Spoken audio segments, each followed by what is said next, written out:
This is the story of a catalogue of errors that led to one of the worst environmental emergencies in recent years, and of how a superpollutant known as Frankenstein fuel led to the Wakashio oil spill disaster off the coast of Mauritius.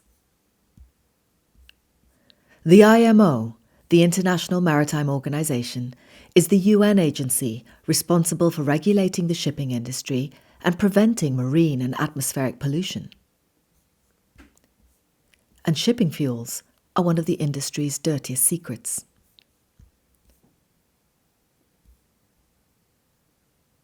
In January 2020, the fuel industry concocted a new experimental heavy fuel, very low sulfur fuel oil, an unstable mix of oil and chemicals dubbed a Frankenstein fuel.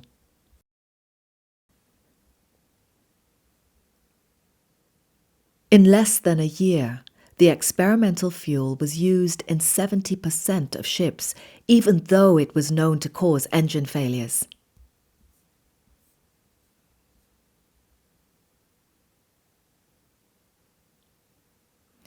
"11 days before the Wakashio disaster, the vessel fills up with BP's VLSFO fuel in Singapore. On the 17th of July, Wakashio comes to a complete halt in the middle of the Indian Ocean. Why? No information has ever been provided from the ship's elusive black box recorder, which mysteriously disappeared with no record of its contents. 4 days later, again for reasons never publicly declared, the ship veers towards Mauritius. On the 25th of July at 7:25 p.m., Wakashio runs aground.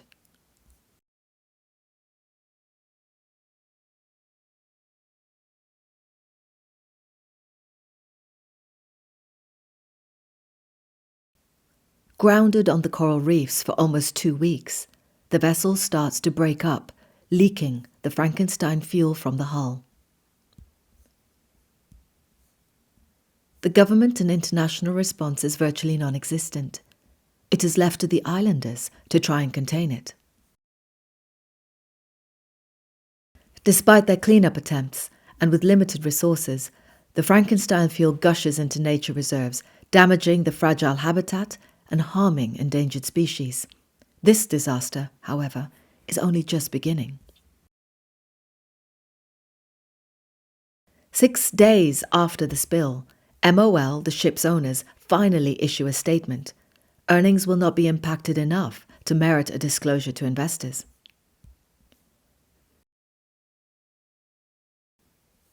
The French government collects spill samples, but the results have never been made public. An attempted salvage operation ends in tragedy, with 4 Mauritian crew perishing on a tug while attempting to move the Wakashio. 3 weeks after the spill, Wakashio is moved at sunrise without any announcement. 1 day later, the salvage operation changes direction for undisclosed reasons and heads towards a sensitive area known to be used by sperm whales. On the 24th of August, the front section of the ship is scuttled, deliberately sunk, possibly in an attempt to destroy evidence and fuel stores at the front section of the bulk carrier. The damage is already done when officiators finally arrive in the shape of the Secretary of the International Spill Control Organization, marine pollution expert and IMO representative Matthew Somerville. He claims the fuel is harmless, like skin cream. "It's just like skin cream. And I've been doing that for 35 years and I'm not dead yet." That it is safe to swim in, and that the islanders could only taste the fuel in the fish because they thought it was there. Around the same time, 50 dolphins and whales wash up dead. In an unprecedented move, the World Health Organization steps in to counter his claims.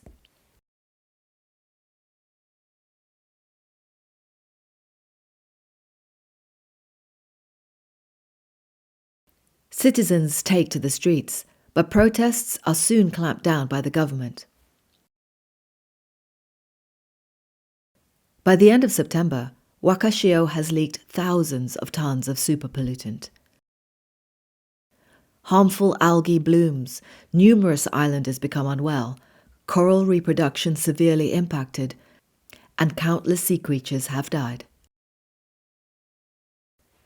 More than 1 year on, neither the Maritime and Port Authority of Singapore, the French government, MOL or BP have provided the original fuel samples, vital to understanding the impact on human and ocean health of this experimental fuel.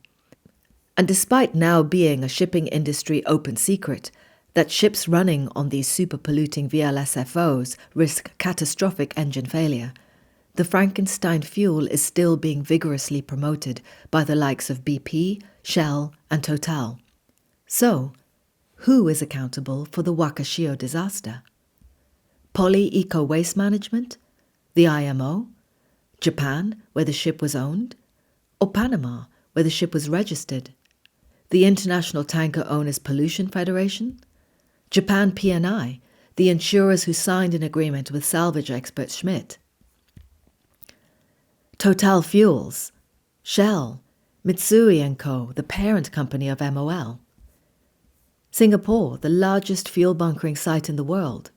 Bernard Looney, CEO of BP, who still hasn't released the fuel samples. Or Kitak Lim, Secretary General of the IMO, who has the power to regulate shipping pollution. How many more Wakashios are out there?